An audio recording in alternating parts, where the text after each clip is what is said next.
we were one payroll away as we were getting oil to, we were completing the financing with Getty Oil to move us along.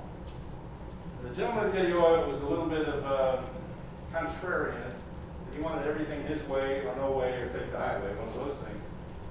And we literally, on a Thursday afternoon in Los Angeles, we were talking about what we're going to do, and he was back and forth, and he was just giving our investment banker all kinds of grief.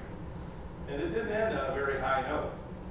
And so he and I went out to dinner. J.B. Doherty was his name. We went out to dinner, and we were lamenting what we were going to do. Now, Friday morning at 8 o'clock on the East Coast, our accountant was expecting money for the payroll that day because we were flat broke, done.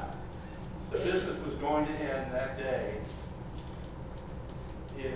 Actually, it was in December of 1978. And we stood on, I can remember it like it was yesterday, 2:45 in the morning.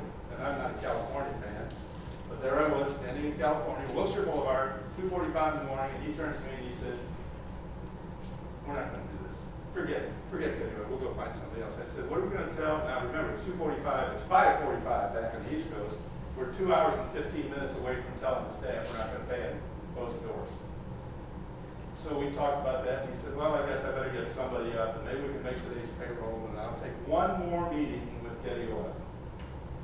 Back to Getty Oil, that one more meeting, they committed $20.6 million to us. So when you're an entrepreneur, you do have some palpitations along the way.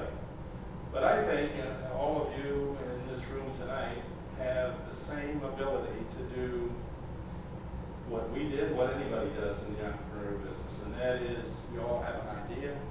Whatever that idea is, people will tell you it won't work, it can't work, but change it this way, change it that way. But if you have the belief, and you have the excitement and the enthusiasm, and most of all, you have the energy. You have to have a lot of energy to keep going and be an entrepreneur. Because you will have more people say no in a week to you than probably will say no at the corporate level to the big corporation in a year or two. Speaking of the corporate level, you will encounter people, as I have, at big corporations. I had a gentleman who lived across the street from me, actually, and he said, "You know, you entrepreneurs, you really cause a lot of problems in America. You're always thinking of these crazy things, and you're always doing this, and you're always doing that, and what good does it do?" And I pointed out to him that without the entrepreneurs of America, the big companies like his wouldn't be doing these things because of the supply and all this. And he firmly believed, having forgotten the fact that every single major corporation started someplace with one or two people with an idea that they built it. He just refused to believe that.